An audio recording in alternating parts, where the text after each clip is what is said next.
മോദിയുടെ സെലക്ഷൻ കമ്മീഷനെ സമ്മതിച്ചേ മതിയാവൂ. പച്ചയ്ക്ക് ഓപ്പണായി തുറന്ന് കുറ്റകൃത്യം ചെയ്യാൻ അവർക്ക് യാതൊരു ഭയവുമില്ല. BJPക്ക് വേണ്ടി അവർ ഇലക്ഷൻ അട്ടിമറിച്ച പ്രധാന സംസ്ഥാനങ്ങളിലെ ഇലക്ഷൻ കമ്മീഷന്റെ വെബ്സൈറ്റ് അവർ എടുത്തു മാറ്റുക എന്ന് പറഞ്ഞാൽ എന്താണ് അല്ലേ? ഇത് വെറുതെ പറയുന്നതല്ല. ഏറ്റവും വലിയ ഇലക്ഷൻ അട്ടിമറി നടത്തിയ സംസ്ഥാനങ്ങളിലെയും അധികം താമസിക്കാതെ തെരഞ്ഞെടുപ്പ് നടത്തുന്ന സംസ്ഥാനത്തിലെയും ഇലക്ഷൻ കമ്മീഷന്റെ വെബ്സൈറ്റ് അപ്രത്യക്ഷമായിരിക്കുന്നു. തെളിവുകളോടെ ഈ കാര്യങ്ങൾ നമുക്ക് വ്യക്തമായി പരിശോധിക്കാം. ലോക്സഭാ തെരഞ്ഞെടുപ്പിൽ നടത്തിയ തെരഞ്ഞെടുപ്പ് അട്ടിമറി രാഹുൽ ഗാന്ധി വ്യക്തമായ തെളിവുകളോടെ പുറത്തുവിട്ടതിനെ തുടർന്നാണ് പ്രധാന സംസ്ഥാനങ്ങളിലെ ഇലക്ഷൻ കമ്മീഷന്റെ വെബ്സൈറ്റുകൾ അവർ അപ്രത്യക്ഷമാക്കിയത്. അടുത്തിടെ ഏറ്റവും വലിയ തെരഞ്ഞെടുപ്പ് അട്ടിമറി നടത്തിയ മഹാരാഷ്ട്ര, മധ്യപ്രദേശ്, രാജസ്ഥാൻ എന്നീ സംസ്ഥാനങ്ങളിലെയും 2 മാസത്തിനുള്ളിൽ നിയമസഭാ തെരഞ്ഞെടുപ്പ് നടക്കാനിരിക്കുന്ന ബീഹാറിലെയും തെരഞ്ഞെടുപ്പ് കമ്മീഷന്റെ വെബ്സൈറ്റുകളാണ് അപ്രത്യക്ഷമാക്കിയിരിക്കുന്നത്. മഹാരാഷ്ട്രയിലെ തെരഞ്ഞെടുപ്പ് കമ്മീഷന്റെ വെബ്സൈറ്റ് ceo.maharashtra.gov.in എന്നതാണ്. അത് ആക്സസ് ചെയ്തപ്പോൾ ഈ വെബ്സൈറ്റ് ആക്സസ് ചെയ്യാൻ പറ്റില്ല, അങ്ങനെ ഒരു വെബ്സൈറ്റ് ഇല്ല എന്നുള്ള HTTP എറർ 404 ആണ് വന്നത്. അതേപോലെ ഇലക്ഷൻ കമ്മീഷന്റെ ബീഹാറിലെ വെബ്സൈറ്റായ ile.bihar.gov.in എന്ന വെബ്സൈറ്റ് പരിശോധിച്ചപ്പോഴും അതേ റിസൾട്ട് തന്നെയാണ് കിട്ടിയത്. അതുപോലെ തന്നെ വലിയ ഇലക്ഷൻ അട്ടിമറി നടത്തിയ മധ്യപ്രദേശിലെ ഇലക്ഷൻ കമ്മീഷന്റെ വെബ്സൈറ്റ് ആക്സസ് ചെയ്യാൻ നോക്കിയപ്പോൾ we are sorry but the page you are looking for doesn't exist എന്ന മെസ്സേജ് ആണ് വന്നത്. അതേപോലെ രാജസ്ഥാനിലെ ഇലക്ഷൻ കമ്മീഷന്റെ വെബ്സൈറ്റ് ആക്സസ് ചെയ്യാൻ നോക്കിയപ്പോഴും സൈറ്റ് ആക്സസ് ചെയ്യാൻ കഴിയില്ല, നിലവിലില്ല എന്നുള്ള മെസ്സേജ് ആണ് വന്നത്. ഈ 4 സംസ്ഥാനങ്ങളിൽ 3 സംസ്ഥാനങ്ങളിൽ 2023-ലും 2024-ലും ആയാണ് നിയമസഭാ തെരഞ്ഞെടുപ്പ് നടന്നത്. ആ സംസ്ഥാനങ്ങളിലെല്ലാം കോൺഗ്രസ് വലിയ ഭൂരിപക്ഷത്തോടെ വിജയിക്കും എന്നായിരുന്നു എക്സിറ്റ് പോളുകളും ഒപ്പീനിയൻ പോളുകളും പറഞ്ഞിരുന്നത്. അങ്കിത് മായങ്ക് എന്ന എക്സ് യൂസർ ഇത് കാണിച്ചുകൊണ്ട് സ്ക്രീൻഷോട്ടുകൾ സഹിതം ഈ വെബ്സൈറ്റുകൾ അപ്രത്യക്ഷമായി എന്ന് പറഞ്ഞ് എക്സിൽ പോസ്റ്റ് ചെയ്തു. മോദിയുടെ നാണംകെട്ട സെലക്ഷൻ കമ്മീഷൻ അതിനു മറുപടിയായി ഇത് ഫേക്ക് ന്യൂസ് ആണ് എന്ന് പറഞ്ഞ് ഫാക്ട് ചെക്ക് നടത്തി. മോദിയുടെ വാട്സാപ്പ് യൂണിവേഴ്സിറ്റി നടത്തുന്ന അതേ രീതിയിലുള്ള ഫാക്ട് ചെക്കിംഗ് ആണ് വിവരംകെട്ട സെലക്ഷൻ കമ്മീഷൻ നടത്തിയത്. അവർ പറഞ്ഞത് ഇത് ഫേക്ക് ന്യൂസ് ആണ്, ആർക്ക് വേണമെങ്കിലും ഇന്ത്യയുടെ ഇലക്ഷൻ കമ്മീഷന്റെ വെബ്സൈറ്റിൽ നിന്ന് വോട്ടർ റോൾ ഡൗൺലോഡ് ചെയ്യാൻ സാധിക്കും എന്നാണ്. ഇവിടെ അദ്ദേഹം വ്യക്തമായി പറഞ്ഞത് ബീഹാർ, ഹരിയാന, മഹാരാഷ്ട്ര, UP, മധ്യപ്രദേശ് എന്നീ സംസ്ഥാനങ്ങളിലെ ഇലക്ഷൻ കമ്മീഷന്റെ വെബ്സൈറ്റുകൾ അപ്രത്യക്ഷമായിരിക്കുന്നു എന്നാണ്. അല്ലാതെ ഇലക്ഷൻ കമ്മീഷൻ ഓഫ് ഇന്ത്യയുടെ വെബ്സൈറ്റ് ആക്സസ് ചെയ്യാൻ പറ്റുന്നില്ല എന്നല്ല പറഞ്ഞത്. അതും കൃത്യമായ സ്ക്രീൻഷോട്ടുകൾ തെളിവായി നൽകിക്കൊണ്ടാണ് പറഞ്ഞത്. അത് തെറ്റാണ് എന്ന് പറഞ്ഞ് ഫേക്ക് ന്യൂസ് ആണ് എന്ന് പറഞ്ഞ് ഇലക്ഷൻ കമ്മീഷൻ പറഞ്ഞത് ഇന്ത്യയുടെ ഇലക്ഷൻ കമ്മീഷന്റെ വെബ്സൈറ്റ് ആക്സസ് ചെയ്യാൻ സാധിക്കും എന്ന്. ചക്കയുടെ കാര്യം പറയുമ്പോൾ മാങ്ങ ഇവിടെയുണ്ട് എന്ന് പറയുന്നത് പോലെയാണ് മോദിയുടെ നാണംകെട്ട സെലക്ഷൻ കമ്മീഷന്റെ ഫാക്ട് ചെക്കിങ്. ഇലക്ഷൻ കമ്മീഷന് ഉടനെ തന്നെ അദ്ദേഹം തക്കതായ മറുപടി കൊടുത്തു.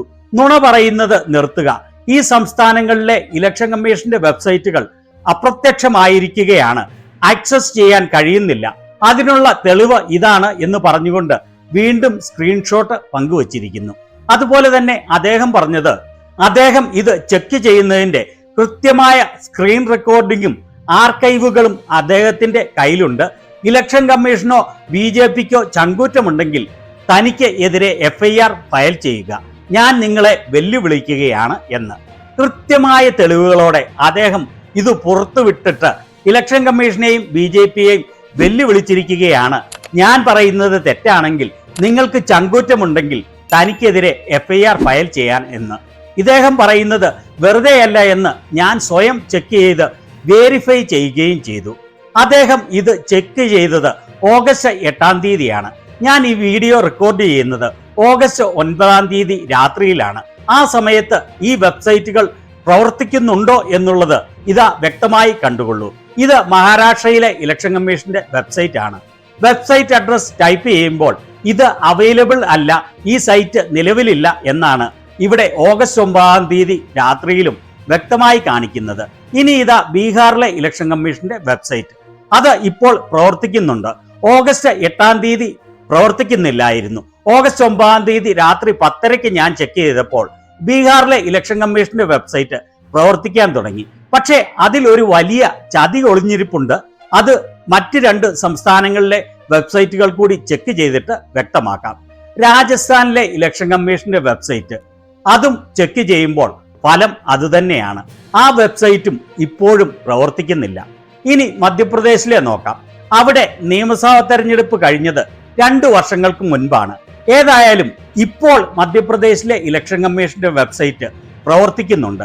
അപ്പോൾ നിങ്ങൾ വ്യക്തമായി കണ്ടല്ലോ, ഇത് സംഘികൾ ഉണ്ടാക്കുന്നത് പോലെയുള്ള ഫേക്ക് ന്യൂസ് അല്ല എന്ന്.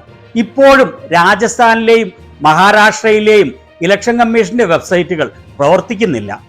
എന്നിട്ടും നാണമില്ലാതെ ഇലക്ഷൻ കമ്മീഷൻ ഓഫ് ഇന്ത്യ ഒരു പ്രസ് നോട്ട് ഇറക്കിയിരിക്കുകയാണ്. ഇലക്ഷൻ കമ്മീഷൻ ഓഫ് ഇന്ത്യയുടെ വെബ്സൈറ്റിന് യാതൊരു പ്രശ്നവുമില്ല, അത് ഒരു കുഴപ്പവും കൂടാതെ വർക്ക് ചെയ്യുന്നുണ്ട് എന്ന്. വലിയ വോട്ടുകൊള്ള നടത്തിയ മധ്യപ്രദേശ്, മഹാരാഷ്ട്ര, രാജസ്ഥാൻ, ബീഹാർ എന്നീ സംസ്ഥാനങ്ങളിലെ ഇലക്ഷൻ കമ്മീഷന്റെ വെബ്സൈറ്റുകൾ പ്രവർത്തിക്കുന്നില്ല, അത് അപ്രത്യക്ഷമായിരിക്കുകയാണ് എന്ന് പറഞ്ഞപ്പോൾ ഇന്ത്യയിലെ ഇലക്ഷൻ കമ്മീഷന്റെ വെബ്സൈറ്റ് പ്രവർത്തിക്കുന്നുണ്ട് എന്ന് പറഞ്ഞ് പ്രസ് നോട്ട് ഇറക്കുന്ന മോദിയുടെ സെലക്ഷൻ കമ്മീഷനെ എന്ത് വിളിക്കണമെന്ന് നിങ്ങൾ തന്നെ തീരുമാനിച്ചുകൊള്ളൂ. ഇനി ബീഹാറിലെ വെബ്സൈറ്റ് 9 രാത്രി 10:30 ഈ വീഡിയോ റെക്കോർഡ് ചെയ്യുമ്പോൾ തിരിച്ച് പ്രവർത്തിക്കാൻ തുടങ്ങി എന്ന് കണ്ടല്ലോ. എന്നാൽ അതിലൊരു പ്രശ്നമുണ്ടെന്ന് ഞാൻ പറഞ്ഞല്ലോ. അതിലുള്ള പ്രശ്നം എന്താണ് എന്ന് വെച്ചാൽ, ആ വെബ്സൈറ്റ് അപ്രത്യക്ഷമാക്കി കളഞ്ഞിട്ട് പിന്നീട് തിരിച്ചു വന്നപ്പോൾ അതിലെ ഡേറ്റ എല്ലാം യാതൊരു സങ്കോചവും കൂടാതെ ഇലക്ഷൻ കമ്മീഷൻ മാറ്റിമറിച്ചിരിക്കുകയാണ്. അതായത് ബീഹാറിലെ ഇലക്ഷൻ കമ്മീഷൻ വെബ്സൈറ്റിൽ മുൻപ് ഉണ്ടായിരുന്ന ഡേറ്റകൾ ഡിജിറ്റൽ ഡേറ്റ ആയിരുന്നെങ്കിൽ ഇപ്പോഴത്, അതായത് ഓഗസ്റ്റ് 9 ഈ സൈറ്റ് തിരിച്ചു പ്രവർത്തിക്കാൻ തുടങ്ങിയപ്പോൾ സ്കാൻ ചെയ്ത ഇമേജുകൾ കൊണ്ട് റീപ്ലേസ് ചെയ്തിരിക്കുകയാണ്. ഈ സ്കാൻ ചെയ്ത ഇമേജും ഡിജിറ്റൽ ഡേറ്റയും തമ്മിലുള്ള വ്യത്യാസം എന്താണ് എന്ന് വെച്ചാൽ, സ്കാൻ ചെയ്തിരിക്കുന്ന ഡേറ്റ ഇമേജ് ആണ് അല്ലെങ്കിൽ ചിത്രമാണ്.